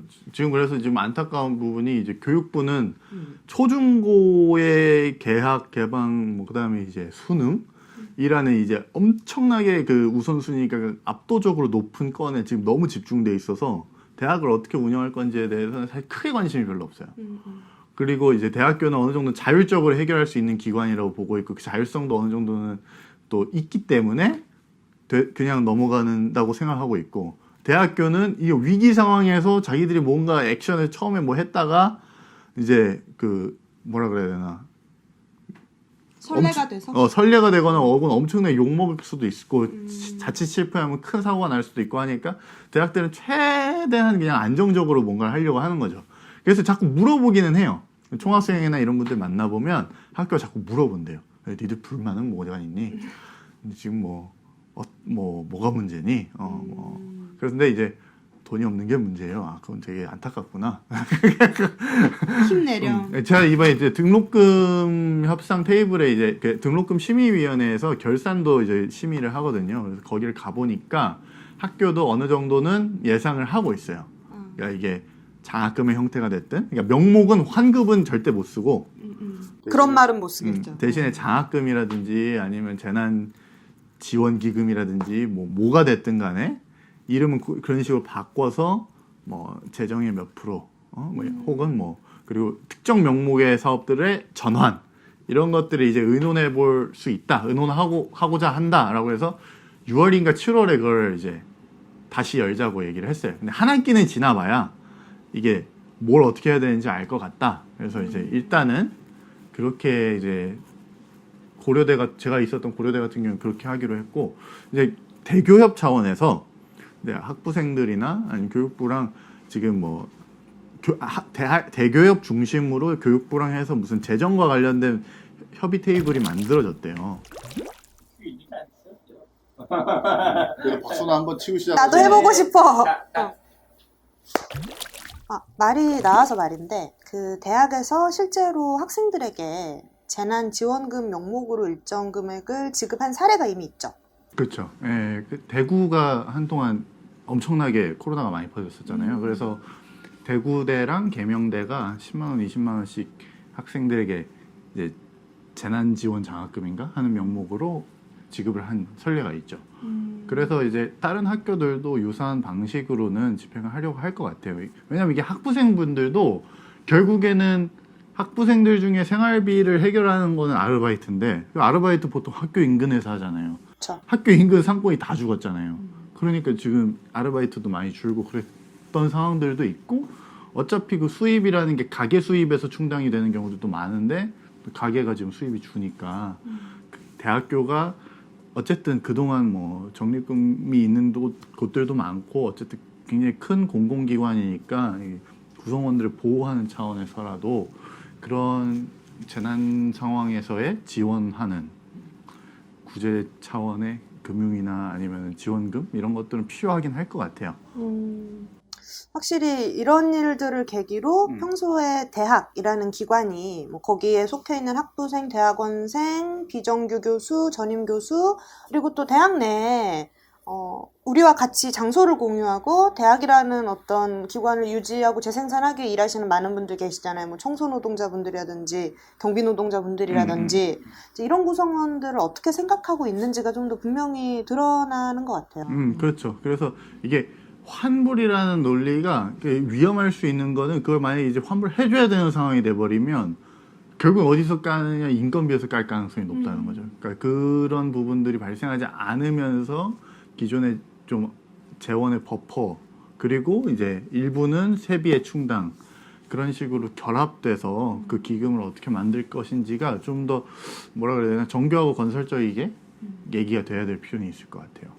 그 논의의 과정에 이제 최대한 많은 직군을 대표하는 사람들과 학부생들이라든지 이런 구성원들이 참여할 수 있어야만 한다는 것도 당연한 것 같고. 그렇죠. 이게 국가 차원에서 돼야 되는 또 다른 큰 이유는 뭐냐면 우리나라는 대학들이 80% 이상이 사립대학이에요. 80% 이상의 사립대학들 중에서도 돈이 많은 학교는 또 몰려 있어요. 그래서 이미 재정이 적자 구도로 넘어간 곳들도 한 절반 이상 있고 그렇고 또 이제 돈이 많은 학교는 그동안 돈을 또 엄청 많이 쌓아놨고 이러니까 이 양극화된 상황에서 학교가 알아서 해라라고 해버리면은 분명히 사실 또 이렇게 소위 말하는 재정 규모가 안정적인 학교들은 과제도 많이 따고 유명하고 그러니까 학생들도 많고 근데 또 그것이 입시 구도랑 연동되면서 사실 또 집안이 부유한 친구들이 명문대에 많이 진학해 있는 상황이기 때문에 여유가 없는 곳에 그러니까 여유가 없는 학생들이 많은 학교는 또 규모가 작은 학교일 가능성이 높아요. 그러니까 그걸 그냥 학교 차원에서 맡긴다기보단 교육부 차원의 조율도 있어야 되고 그리고 일정 부분의 세비도 개입이 돼야 되고 기존의 학교에 지급됐어야 하는 교육부를 통한 어떤 기금이라든지 이런 것들을 어떻게 좀 용도를 합의를 통해서 변경할 것인지 이런 식의 논의들까지 같이 있어야 좀 필요한 분들에게 재원이 돌아가면서 유의미한 지원 방식이 만들어지지 않을까 싶어요. 늘 얘기하는 거지만 어떤 편차를 없애는 것 그러니까 공정함이라든지 평등 같은 기치들은 이게 그러니까 평소에 우리가 얘기하는 발화 속에서 자율성이라는 건 굉장히 긍정적으로 얘기가 되지만 뭐 평등이나 공정의 문제에 있어서는 이거를 자율성에만 맡겨놨을 때는 사실 실현되기 어렵다. 이거는 뭐 우리가 늘 하는 얘기인 것 같아요. 그러게요. 생각해보면. 갑자기 대학원생 티 팍팍 내시네요. 해보고 싶었어. 자, 그 다음에 해야 되는 얘기가 그 재난 상황이 좀 일상적으로 발생하는 그런 문제.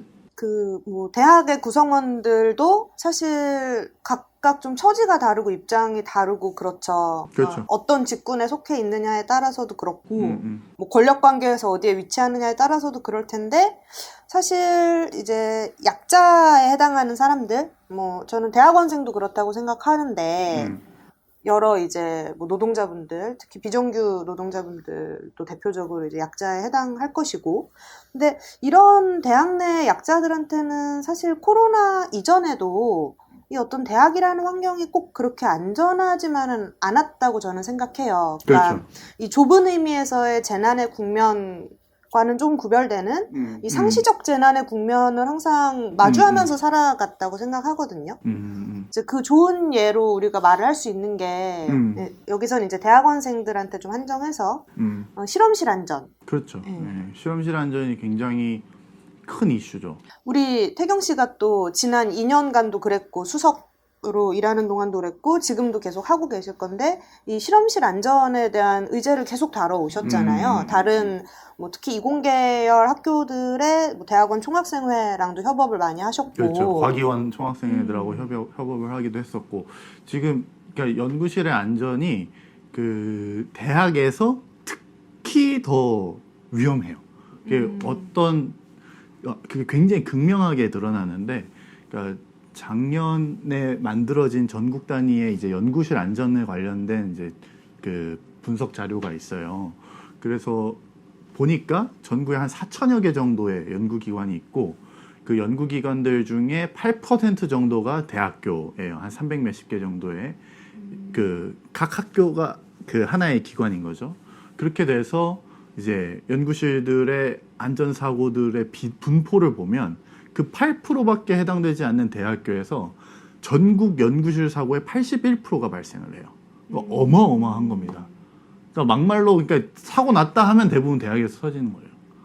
그러니까 그 정도로 대학교의 지금 연구실 안전이 굉장히 관리 자체가 안 되고 있고, 그러니까 이거는 가능한 그런 예방이 가능했던 부분들이 예방이 제대로 안 되고 있는 부분들과 그다음에 이제 그 보상이 또 제대로 안 되고 있는 부분으로 나눌 수가 있어요. 그러니까 사고가 아예 나지 않게 뭐 평상시에 안전 관리라든지 교육 등을 통해서 그런 것들을 예방하는 것도 잘 안 되고 있고, 그렇죠. 그리고 만약에 사고는 뭐 날 수는 있는 거니까 불의의 사고라는 게, 근데 그런 사고가 일어났을 때 후속 조치도 굉장히 미진하다. 그렇죠. 그래서 우선 첫 번째로는 이게 대학교가 그동안 연구 과제를 급격하게 갑자기 이제 따는 방식으로 쭉쭉쭉쭉 과제가 늘어났어요. 근데 그 과정에서 대학교는 사실 연구 시설을 확충하고 그 연구 시설의 안전을 확충하고 하는 것들이 그 집단적으로 이루어지는 걸 잘 못했어요. 왜냐하면 각 개별 그 교수를 중심으로 한 그 하나의 연구실이 경쟁적으로 입찰을 지원해가지고 과제를 따와서 그 연구실이 연구를 수행했기 때문에 전체 과 차원이나 대학교 차원에서 설비나 안전에 대한 투자를 계획적으로 하기 어려웠던 거예요. 뭐 그거를 이제 변명적으로 말해주면 그렇고, 과제를 따오면 간접비를 떼는데 그 간접비에서 그런 설비를 계속 지속적으로 투자를 해줬어야 되는데 계속 그건 안 했던 거죠. 그러니까 그 간접비를 뗀다는 거는 각 랩 단위로 입찰해서 따온 과제에 대해서 그렇죠. 그렇게 세금을 띄는 거예요. 받는 학교가. 연구비 일부를 이제 대학의 산학협력단이 세금처럼 이제 받고 그거를 가지고 연구 지원을 하는 그런 구조였는데, 뭐 보통 20몇 프로에서 뭐 많게는 30몇 프로, 40몇 프로까지 가는 데도 있고 적게는 뭐 10몇 프로만 떼는 그 과제의 성격과 유형에 따라서 다 다릅니다. 근데 어쨌든 간에 뭐 20% 내외 정도를 이제 간접비를 떼더라도 그거를 그 안전이나 이런 것들은 이제 성과 지표에 들어가는 것도 아니기 때문에 추가적인 연구를 위한 지원이나 아니면 뭐 인센티브나 이런 식으로 이제 위주로 썼던 거죠. 그러다 보니까, 그리고 행정 인력은 최소화하고, 그러니까 대학원생들은 행정도 같이 하면서 실험실도 해야 되는데 안전에 대한 투자는 없으니까 그냥 선배가 알려주는 대로 하거나, 물론 이제 안전교육 연구실 안전법이라는 게 2018년에 통과가 돼서 이제 과거에 정말 주먹구구보다는 한 단계 나아졌습니다. 근데 이제 연구실 안전법이라는 게 생겼던 배경도 뭐냐면 원래는 산업안전보건법을 이제는 적용하자. 그러니까 대학원생이 지금 노동자로 인정을 못 받고 있기 때문에 대학교가 산업안전보건법에 적용 대상이 아니게 되어 있고 그래서 그동안 산재고 뭐고 처리가 안 됐어요. 그래서 그 문제를 계속 제기하니까 2018년에 연구실 안전법이라는 걸 만들어서 그 기준이라도 충족을 하도록 제도가 만들어진 거예요. 그래서 이제 그 연구실 안전법에 따르면 보험도 들어야 되고 그다음에 이제 뭐 연구 책임자가 있어야 되고 그 안전 관리에 대해서 뭐 몇천 명당 뭐 한 명 뭐 이런 식으로 이제 뭐 여러 가지 설비나 안전 기준을 만들었습니다. 하지만 여전히 부족하고 안전 교육 같은 거 온라인 교육하면 들어야 되는 책임자가 그냥 그 대신 들을 사람 한 명 앉혀놓고 듣고 있다든지 대학원생이 듣더라도 뭐 자기 할 일이 너무 많으니까 딴 일 하면서 그냥 영상만 틀어놓든지 한다든지 뭐 이런 현실에서 적용 안 되는 방식의 그 한계들이 많이 있는 거죠. 그리고 결정적으로 아까 전에 연구실 안전법이 이제 보험을 들라고 했지만 그 보험들은 산업안전보건법처럼 중대재해에 대한 보장 범위가 굉장히 낮아요. 그러니까 평균적으로 보상 지급 한도가 그 2억보다 조금 모자라는 2억 내외로 지금 한도가 있는 보험들을 들어놨고 작년 말에 경북대에서 정말 안타까운 사고가 있었거든요. 화학 실험실에서 폭발 사고가 발생해서 4명이 다쳤는데 그 중에 2명은 아주 굉장히 큰 중상을 입었습니다. 한 명은 전신 3도 화상을 전신의 80%를 3도 화상을 입었고 심각하게 그럼요. 엄청난 화상인 거죠.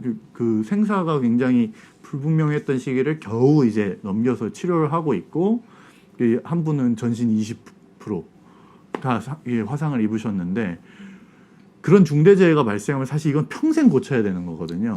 근데 그러면은 치료비가 정말 많이 나오게 될 수밖에 없습니다. 그리고 화상이라는 것이 그 여러 차례 수술을 반복해야 되고 조치들도 굉장히 다양하게 있어야 되고 하기 때문에 벌써 이미 한 5개월 지난 지금 시점에서 진료비가 한 뭐 7, 8억 정도 나왔나 봐요. 그 두 분의 진료비를 합쳐서.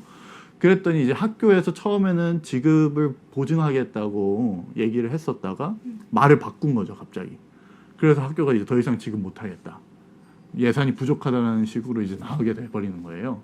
아까 전에 말한 그 한도라는 걸 넘어서도 계속 지출이 되는데 뭐 원래 기관이 이제 책임을 져야 되니까 심지어 그분들은 실험실을 이제 정리하는 업무를 하다가 학기 말에 폐시료들을 어쨌든 폐기하고 해야 되니까 근데 그 순간에 그 뭐 책임자나 안전관리자도 없었고 근데 굉장히 위험한 물질들을 다루고 있었던 상황인 거고 그 과정에서 학부생까지 끼게 되었고 뭐 그러니까 이게 지금 관리가 제대로 안 되고 있는 게 근본적으로 안 고쳐져 있고 게다가 그래서 그런 문제가 발생하면 산재 처리도 안 되고 그래서 이제 산재 처리가 되게 만들어야 되고 이번 건은 사실 대학이라는 기관을 운영하기 위해서 필수적으로 수행됐던 노동이기 때문에 사후적으로라도 사전에 보험이 안 들어있어도 또 보험 적용을 할 수도 있어요. 그러니까 그런 것들을 저희가 어필해야 되는 상황인 겁니다. 그래서 그런 부분들이 어느 정도 규모냐면 그 사고가 한 300 몇십 건 정도 발생하는 거예요. 한 해에. 그 말은 매일 한 건이 터지는 거예요. 평균적으로. 매일매일 사고가 발생하고 있는 겁니다. 물론 그 사고가 다 화학실 폭발 사고처럼 그런 어마어마한 사고는 아니에요. 뭐 그냥 뭐 누가 뭐 손을 다쳤다든지 아니면 뭐 물질 잘못 만졌다든지 이런 것도 다 포함되긴 합니다. 뭐 위험 물질이 유출됐다든지. 하지만 뭐 아무도 그걸 막지 않고 그냥 뭐 조치를 취할 수 있으면 누가 다치고 그런 건 아니죠. 하지만 그 위험이 계속 발생하고 있다라는 거는 맞는 것이고 그거에 대한 조치가 심지어는 안 이루어지고 있다는 게 현실인 거죠. 그래서 이 어마어마한 그 왜곡된 상황. 왜냐하면 전체의 8%밖에 안 되는 기관이 전체 사고의 81%를 지금 그 거기서 발생하고 있다라는 거는 여기에 지금 심각한 문제가 있다. 왜냐하면 다른 데들에서 그 정도로 사고가 안 나고 있는데 왜 거기만 그렇게 나냐. 이 문제를 분명히 파고들어야 되는 거예요. 그 경북대 사고 같은 경우에도 어쨌든 랩에서 뭐 과제를 따오고 거기서 이제 발생하는 연구비 받은 것의 일부를 산학협력단에 오버헤드로 주고 근데 물론 이제 이 산학협력단이라는 것과 대학의 관계는 약간 미묘한 부분은 있기는 합니다만 그러니까 미묘하게 대학에 설정해 놓은 부분이 있는 거죠, 그렇죠. 사실. 근데 독립법인으로 두었기 네. 때문에. 또 그렇게 산학협력단을 통해서 거둔 오버헤드를 대학이 재정으로 전혀 활용을 안 하냐 하면 그것도 아니고. 그렇죠. 교비로 원래 전입이 가능해요. 네. 예. 그러면은 이것은 뭐 그리고 그렇게 이제 랩실에서 내는 성과 같은 것들은 또 대학이 활용을 하잖아요. 그렇죠, 다음 그렇죠. 과제 수주를 위해서라던가 아니면 뭐 평가 1위 대학 이런 얘기를 할 때. 그러면은 이거는 엄연히 대학이 그 랩에서 일어난 사고, 뭐 대학원생들이 일을 하다가 일어난 사고에 대해서는 사실은 더 큰 책임을 지는 게 맞는 건데 그럼요. 예. 아직 갈 길이 먼 것 같아요. 그렇죠. 사실 이게 정책적 의지가 있으면 되는 부분이 있어요. 그러니까 산업안전보건법에서의 보험료를 연구비에서 지출하게 하고 그걸 지출해서 거기에 가입시키면 돼요. 가입시키면 되는데 문제는 뭐냐면 가입되게 되면 이 사람들을 또 어떻게 행정적으로 관리하냐는 문제가 있는 거고 그 관리를 할 사람을 뽑으면 되는 거예요. 근데 지금 이게 운영 구조가 뭐냐면 대학에서 산학협력단을 어떤 식으로 했냐면 자회사 만든 다음에 인건비 딱 그 2등 시민처럼 쫙 전부 무기계약직으로 뽑아놓고 계속 뭐 승진이고 뭐고 특별한 거 없고 노동 강도 엄청나게 하고 그래서 제가 그 고려대학교 산학협력단의 얘기를 들어봤을 때도 8천억 정도의 규모인데 산학협력단에서 관리하는 과제의 규모가 8,500억 정도의 규모인데 그 회계를 한 분이 보시더라고요. 그러니까 어마어마한 지금 노동 강도인 상황인 거죠. 그러니까 이분들 입장에서는 우리가 지금 과제 관리하는 것도 지금 미쳐버리겠는데 그 한 학교에 고려대만 해도 대학원생이 1만 명 정도 있다고 보거든요. 수료생과 재학생 포함해서. 재학생과 수료생을 다 더하면 1만 정도 있다고 하는데 이 사람들 중에 뭐 과제 등록된 사람이 최대한 한 60% 정도는 될 거 아니에요. 그러면 갑자기 관리에 대한 노동자가 6천 명이 늘어난다고 생각하니까 산학협력단은 우리는 추가 감당이 안 돼. 이렇게 낮아빠져 버릴 수밖에 없는 거고. 그럼 대학교 보고 채용을 더 하라고 하고 간접비를 교비 전입하지 말고 산학협력단의 인건비로 써가지고 그걸 더 하라고 해도 학교는 그동안 등록금 인상을 못했던 거를 이제 다양한 방식으로 재원을 최대한 끌어다 쓰고 있으니까 거기만 특별하게 허용을 해주려고 하지 않는 거죠. 그리고 그 과정에서 인건비 관리가 안 되니까 안 된다. 그래서 과기부는 과학기술정보통신위원회에 있는 국회의원들 통해서 얘기 들어보면 과기부 사람들 만나보면 과기부는 원래 지원해 주려고 산재도 적용하고 노동자성 인정해 주려는 입장을 공식적으로 가지고 있는데 교육부 차원에서 대학들이 다들 그렇게 낮아빠지고 있으니까 좀 시기상조 혹은 어렵다 혹은 근본적인 방법을 모색해 보기다 이렇게 지금 계속 미뤄지고 있는 상황이 작년의 상황이었어요. 그래서 이게 코로나에 대응했었던 것처럼 이렇게 정부가 기민하게 움직여주면 대학의 문제도 해결할 수 있다. 왜냐하면 매년 사고가 터진다는 거는 러시안 룰렛을 하는 거랑 똑같은 거예요. 1년에 이번에도 300 몇십 개 사고 중에 한두 명은 중증 장애를 입습니다. 제가 임기할 때만 해도 서강대에서도 화학 폭발 사고가 있어서 전신화상 맞아요. 있었고 그때도 서강대가 뭐 보험 자기들이 들었다고 했는데 자료 보면은 보험이 근본적으로 한계가 있어요. 그러니까 교비들이 자기들이 추가 지출 안 했으면 그 사람들 한 2, 3억 받은 다음에 자기 돈 내고 평생 고쳐야 되는 거예요. 산재로 적용되면 그렇게는 안 됩니다. 연금식이나 이렇게 해가지고 그때 발생했던 그 문제 때문에 치료해야 되는 것들은 계속 치료비를 어쨌든 지원받을 수가 있는 거예요. 그래서 이거는 반드시 그렇게 해줘야 됩니다. 막말로 대학교에서 화학 연구 안 하면 어떻게 기술 원천 기술들에 대한 기초 연구를 어떻게 하겠어요? 대학교가 그걸 해주기 때문에 산업 영역에서도 응용 연구가 가능한 거고 그렇기 때문에 이게 상호 맞물려 있는 거기 때문에 그리고 기본적인 인권 차원에서도 그런 위험한 일을 하고 있다면 당연히 산업안전보건법 적용을 해줘서 거기에 산재보험에 등록을 해주고 인건비에서 지출되는 증분이 매년 있어요. 우리나라는 R&D에게서 투자를 늘리고 있기 때문에 아마 2%대 정도 전체 사람의 인건비 2% 정도가 이제 보험료로 추가로 필요한 거니까 전체 과제에서 2% 정도를 증액분 중에 일부를 보험료의 지급에 쓴다라는 중기적 계획만 가져도 3년, 4년이면은 충분히 할 수 있는 예산 증액폭을 가지고 있었습니다. 왜냐하면 대학교에서 지금 수행하고 있는 연구의 규모가 정부 지출 금액만 따져도 키스텝이라고 하는 그 우리나라 국책연구원에서 나온 자료를 보면 2015년에 약 3조 5천억 정도를 대학이 수행했어요. 네. 그리고 지금 1조 정도 늘어서 2020년, 2019년, 2018년, 2019년 즈음에는 4조 5천억 정도 규모가 됩니다. 그러니까 2019년 자료는 아직 안 나왔으니까 2018년 기준인 거죠. 그러니까 13년인가 15년부터 해가지고 쭉 근 5년 사이에 1조가 증액되는 정도의 규모인 거예요. 이거 어마어마한 겁니다. 그리고 정부 기조를 봤을 때도 이제 앞으로 국가가 대학에 발주하는 R&D가 뭐 줄거나 이러지는 않을 것 같아요. 그럼요. 그 말은 즉 그 증분에서 일부만 계속 보험을 하겠다라는 계획을 세웠다고 한다면 그 증분을 확보할 수 있었던 거죠. 그러니까 이거는 정책적 의지를 통해서 개입하면은 그리고 그거에 필요한 노동자를 고용하면 돼요. 뭐 어려운 게 아니에요. 지금 일자리가 줄고 있다 그러면 거기에 투입을 해서 일을 시키려고 하는 노력을 하면 되는 거예요. 그래서 고등교육 전공자들도 그런 분야로 일할 수 있는 거잖아요. 자기가 꼭 연구만 하고 싶어 하는 사람들이 아닌 사람들을 채용하면 되는 거니까. 그런 식으로 가주어야 이 문제가 해결이 될 수가 있다. 그리고 마치 이제 그런 노력은 우리가 코로나 이번 전국 봤었을 때 사람 목숨이 중요하기 때문에 이렇게 열심히 한 거잖아요. 마찬가지로 실험실 안전도 마찬가지다. 그 다음에 해야 되는 게 연구실 안전에서 연구실뿐만 아니라 다른 대학원생까지 적용되는 게 정신건강의 문제입니다. 그러니까 자살, 우울증 관련된 정신질환과 관련된 것도 산업안전보건법 적용 대상이 될 수가 있어요. 직종에 따라서도 그렇고, 네, 중대재해 그런 건 아니지만 그런 정신질환과 관련된 문제들도 접근해서 다루는 방식으로 되어서 해결이 돼야 되는 거죠.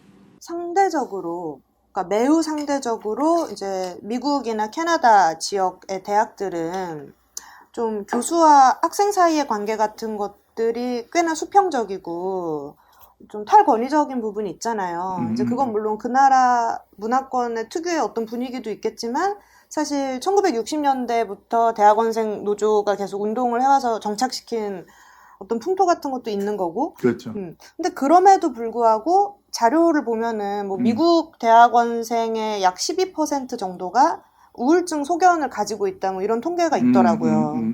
그러면 비슷한 조사를 한국에서 해보면 어떨까? 한국 대학원생들은 과연 몇 %나 우울증 소견을 보일까? 이런 의문도 저는 들거든요. 그럼요. 예. 정신질환 문제가 굉장히 큰 거고 특히 이제 졸업을 앞두고 심사를 받아야 되고 막 그런 과정에서 우울증도 크고 그렇죠. 예. 그 공감합니다. 네. 그리고 이게 심지어 어떤 트러블이 생겼을 때 그런 문제들 때문에 이것은 특히 이제 소위 말하는 연구 노동을 하는 사람들 또 수면 패턴도 안 좋고 여러모로 우울증 발병을 시킬 수 있는 아주 최적화된 조건들이 많이 있어요. 계속 그거 생각해야 되고 그런 부분들 때문에 이 연구직이라는 차원에서 산업안전보건법 적용을 하면서 그 사람들의 정신질환 문제를 체계적으로 관리하려고 하는 노력들이 추가적으로 필요한 거죠. 이 부분이 해결이 안 되면 계속 뭐라 그래야 되나 정신질환자들을 양성하는 측면이 있는 거예요.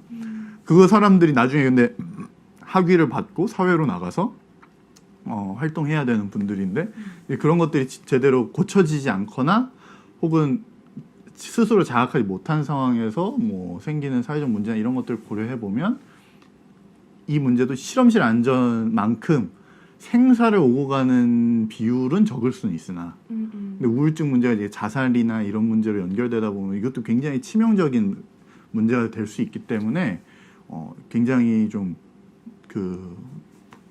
조심스럽게 그리고 적극적으로 접근해야 되는 이슈라고 봅니다. 그래서 연구실 대학원생들의 어떤 상시적인 재난이라고 한다면 그 두 가지가 대표적일 것 같아요. 그런 정신적이고 감정적인 문제를 어떤 개인의 기벽으로 그냥 치부할 것은 아니라는 거죠. 사실 지금 한국 대학의 어떤 분위기라든지 뭐 교수와 대학원생의 사제 관계라든지 아니면 우리의 미래 전망이라든지 이런 것들을 봤을 때 뭐 사실은 대부분이 어느 정도는 우울할 수밖에 없는 객관적 조건이 있는 것이고 이거를 또 제도 차원에서 접근하는 게 필요한 거겠죠. 네.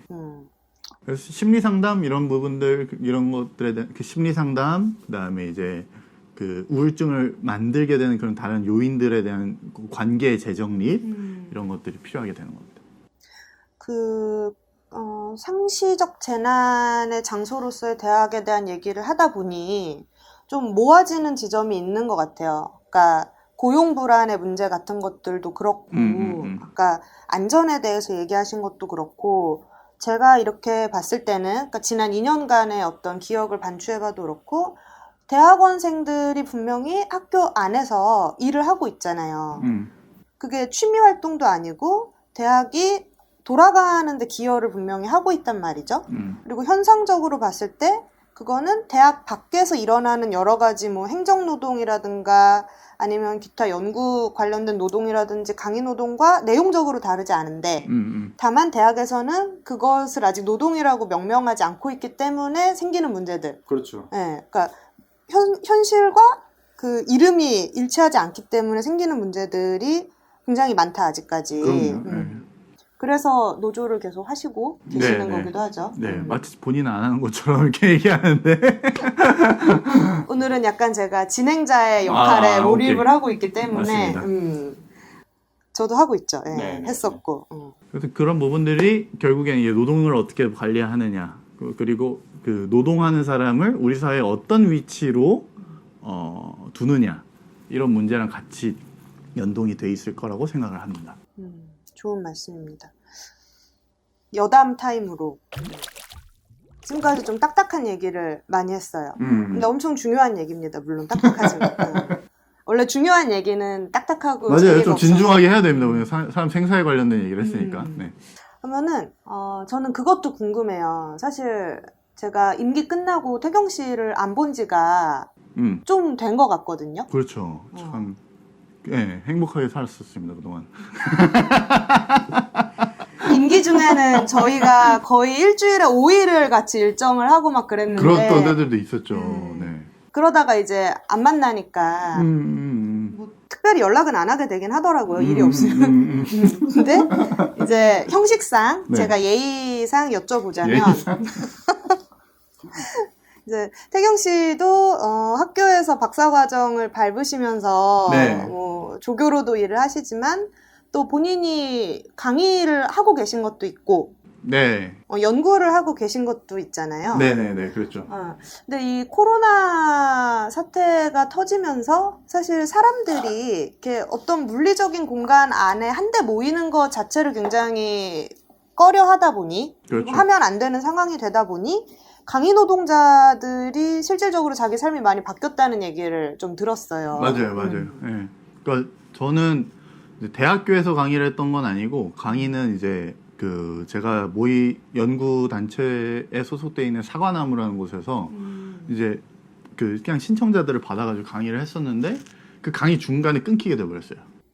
그러니까 강의가 이제 세미나가 한 2편 정도 더 남았는데 2차례 정도 더 남았는데 코로나가 터지면서 한번 모일 수 있을 때까지 좀 기다려보자라고 했다가 이거 기다려도 안 되겠다. 그래가지고 이제 다음 주에 온라인으로 이제 진행하기로 했고 그리고 이제 제가 또 강의를 하나 딸 뻔했던 게 있었어요. 평생교육원 같은 데에서 이제 그 태견과 관련된 그 체육 쪽으로 이제 제가 최근에 이제 그 연구를 하고 있는 이제 깍이라는 놀이를 이제 가르칠 수 있는 시강할 수 있는 계기를 원래 4월 정도에 받기로 했는데 태경 씨를 모르는 분들이 들으면 약간 의아할 수도 있겠어요. 어쨌든- 정치외교학과 전공인데 갑자기 까기를 한다라는. 그냥 취미 생활입니다. 어쨌든 그 체육 관련된 수업을 할 기회를 얻었었는데 이제 물 건너 간 거죠. 뭐 수업이 안 열리니까 오프라인 수업, 체육 수업 같은 경우에 더더욱이나 당연히 막 몸을 부대껴야 되는 상황이니까 안 되는 거죠. 그랬었던 경험이 있고 사과나무도 원래 예정돼 있던 세미나나 아니면 강의나 이런 것들이 미뤄지다가 이제 저희도 온라인을 본격적으로 해보려고 하고 있습니다. 그래서 근데 재밌는 거는 온라인으로 하니까 오히려 신청자가 더 많은 측면도 있어요. 세미나로 하니까 예전에는 시공간이 동시에 딱 아귀가 맞는 사람들만 만났어야 되는데 시간만 맞으면 할 수 있으니까 다른 학교 사람들 다양한 학교의 사람들이 좀 모이기 편한 측면은 있습니다. 그리고 최근에 이제 원래 저는 활동을 많이 하는 편이었기 때문에 많이 돌아다녔어야 했거든요. 그래서 이 학교도 가고 저 학교도 가고 아니면 뭐 여기서도 만나고 사람 저기서도 만나다 다 이제 못하게 되니까 저 자체의 어떤 삶의 안정성은 조금 올라갔습니다. 근데 이제 또 동시에 아까 전에 말씀드렸던 저 도서관 조교를 하고 있는데 그 도서관 조교의 근무 시간이 좀 줄어들어 버렸죠. 토탈 근무 시간이 학기 중이 되면 10시까지 그 도서관 운영을 하기 때문에 그만큼의 시간을 나눠가지고 근무를 하고 있었는데 그 저녁 타임이 싹 없어지면서 생긴 이제 전반적인 일도 줄고 수입도 줄고 그런 문제들이 저도 있었고 그리고 최근에 이제 결혼을 해서 최근에 이제 결혼식은 안 했지만 그 배우자인 분과 이제 같이 살기 시작을 해서 축하드립니다. 아, 예, 고맙습니다. 그래서 이제 그 알콩달콩한 알콩달콩한 삶을 살고 있습니다. 근데 이제 배우자는 예술인이에요. 그러니까 그 재즈 보컬이신데 공연들이 이제 다 취소가 되는 거죠. 아, 또 그런 문제가 공연들이 줄줄이 취소가 됐고 대형 행사들도 취소가 되고 그래서 최근에 이제 자선 페스티벌은 온라인으로 한번 테스트 차원에서 온라인 공연을 이번에 했는데 뭐 페스티벌도 네네 원래 자선 페스티벌은 가을에 있지만 네. 이제 그 가을에 어떻게 될지 모르기 때문에 이번에 한번 해본 것 같아요. 그리고 일종의 또 기회를 여는 차원에서 하신 것 같아요. 거기서 이번에 공연도 하고 그다음에 이제 대부분은 많이 좀 줄거나 소규모 레스토랑들은 이제 계속 운영을 하시니까 그럴 때는 이제 불러주시긴 하고 근데 어쨌든 전체적으로 일이 많이 줄었죠. 그러니까 이런 거 보면 아무리 뭐 온라인 플랫폼이 발달하고 디지털 문명이 발달했다고는 해도 그래서 전 지구의 거리가 엄청 주먹 하나만큼 작아졌다 이런 레토릭은 쓰더라도 우리의 실제 삶 같은 것들은 사실 사람들이 뭔가 한 장소에 모이고 만나고 이런 거에 아직 많이 기반을 두고 있는 상당 부분은 예, 그럴 수밖에 없는 게 있는 것 같아요. 그리고 이게 또 재즈라는 영역은 그 소위 말하는 미디어에서 집중적으로 다뤘던 분야가 아니기 때문에 또 오프라인 영역들이 많이 있는 부분도 있고 그러니까 재즈 공연장에서 연주들이나 이런 것들이 많이 있었기 때문에 그런 지점들이 있었죠. 그래서 약간 생활적으로는 전반적으로 긴축? 네. 근데 또 이게 재밌는 게 그런 상황이 되니까 다양한 형태로 이제 지금 그 지원금을 어느 정도의 자격 요건을 갖추면은 지원금 주겠다 하는 식의 네. 사업들이 뭐 서울문화재단 뭐 다양한 재단들에서 연구재단에서도 유사한 사업들이 있었고 그래서 그런 것들을 한동안 지원하느라고 많이 노력을 했었죠. 그래서 뭐 지원서 계속 쓰고 뭐 계획서 뭐 쓰고 뭐 그렇게 써서 이제 한두 개는 따기도 하고 제가 딴 건 아니고 제 배우자분이 예, 한두 개는 따고 그렇게 해가지고 이제 생계를 이어가고 있습니다. 그렇군요. 네, 뭐 그래도 뭐 어떻게 보면은 그 학회에서 일하고 있는 간사 역할하는 친구들이 있잖아요. 네. 그분들 하는 얘기로는 논문 투고량은 늘었대요. 다들 밖에 못 나가니까. 그러니까 밖에 못 나가니까 그래 이참에 그냥 집필을 논문 쓰자 뭐 이래가지고 이제 그렇게 된 측면들도 있고 그래서 연구자에게는 만약에 안정적인 생활의 어떤 조건이 만들어진다면 뭐 이렇게 큰 부를 누리는 게 중요한 게 아니라 그런 조건이 있다면 연구에 집중할 수 있는 어떤 시간 자체는 확보하게 되는 또 계기가 되고 있는 측면이 있다. 이게 인문사회계 쪽에서는 또 이공계 쪽에서는 사실 뭐 이 코로나가 연구실까지 들어오지만 않는다면 대학이 폐쇄되지만 않는다면 일상적인 삶을 또 이어가고 있다 이렇게 볼 수 있을 것 같아요. 개인적인 바람은 이 코로나 사태 네. 뭐 언젠가는 안정화되기는 될 거잖아요. 음. 네.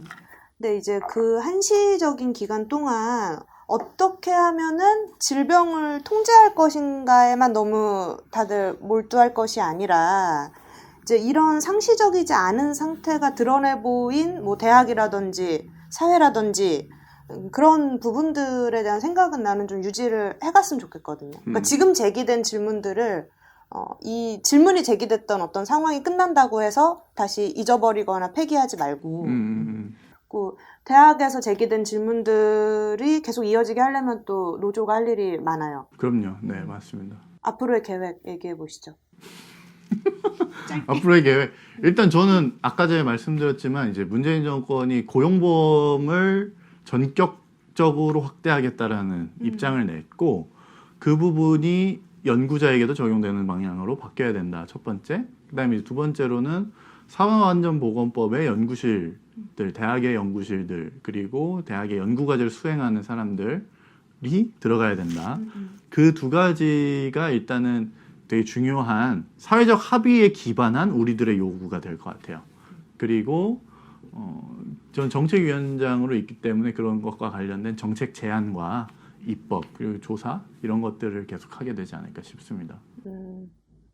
그 이번 선거 때도 쭉 정책 제안서를 어쨌든 돌렸잖아요. 네, 정당과 선본들의. 네. 네.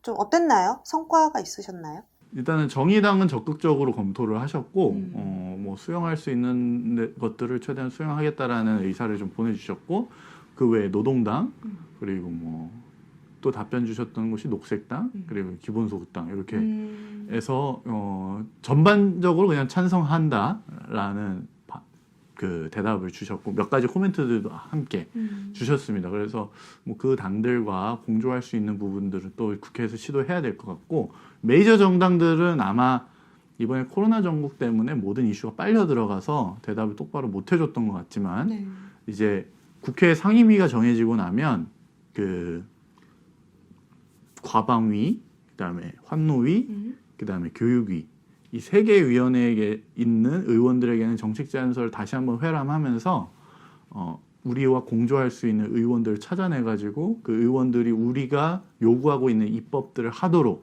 압박하는 혹은 요청하는 이런 작업들도 이제 제가 진행해야 되는 작업 중에 하나입니다. 앞으로 바쁘실 텐데 건강에 유의하셔서 계속해서 열심히 많은 일을 하시길 바라고요. 네. 본인의 포부도 좀 한번 말해봐요. 나만 자꾸 막 일하게 시키려고 하는 거 아니야? 본인은 어떤 걸 하고 계십니까? 저요? 네. 말문이 막힌다. 지필 일단. 제가 요새 사실 예전에 마무리했어야 되는 글인데 일단 편집자님 혹시 이거를 보신다면 제가 진짜 너무 진심으로 죄송하다는 말씀을 드리고 노조 위원장 임기 동안은 사실 원고 진행을 거의 못했어요. 할 시간도 없었고 그 이제 최근에 부랴부랴 좀 마무리하고 있는 게 있는데 아마 이제 연구자로 산다는 것의 의미 근데 이제 개인적 연구 활동에 대한 소회도 물론 있겠지만 이 연구자가 자신의 어떤 삶의 터전, 그러니까 대학이라는 터전 혹은 학계라는 터전에 대해서 어떤 식으로 주체적으로 개입해야 하고 또 내가 원하는 바가 있으면 그거를 어떻게 현실에 기입시키고 관철시켜야 하는가 그리고 왜 그것이 필요한가 뭐 이런 얘기를 하는 책이 될 것 같아요. 그 나오면 여러분이 사서 읽어주시고 저에게 소감을 말해주시면 참 좋을 듯 합니다. 알겠습니다. 그 언제쯤 찾아볼 수 있는 건가요? 빠른 시일 내에 해보도록 하겠습니다. 네. 코로나보다는 먼저 나오죠? 코로나 끝나는 것보다는 먼저 나오죠? 그게 이제 코로나가 얼마나 열심히 하느냐에 따라 다르지. 네. 내가 얼마나 열심히 하느냐에 따라 다르지. 네네, 알겠습니다. 이제 뭐 책으로 찾아뵙고 또 태경 씨는 계속 활동하시다 보면은 뭐 기사에 나오거나 아니면 여러 가지 노조 소식지를 통해서 나오거나 뭐 이럴 텐데 앞으로도 우리 열심히 각자의 자리에서 네, 알겠습니다. 세계를 바꾸기 위해서 노력하면서 살아요. 아, 그러네. 세계 얘기하니까 네, 그렇게 하도록 하겠습니다. 이제 뉴욕주에 있는 대학교들에 있는 대학원생 노조의 조합원들하고도 일부 연락을 했었거든요. 네. 그래서 거기는 뭐 당장 치료비에 대한 지원 이런 거부터 이제 요청하니까 참 보면은 안타깝긴 하더라고요. 공중보건 체계가 갖춰지지 않은 나라에서는 그런 것들부터가 현실에서 싸워서 확보해야 되는 것들이구나라는 걸 느낄 수 있었어요. 네, 뭐 일단은 이 정도? 자, 끝인사 하십시오. 네, 감사합니다.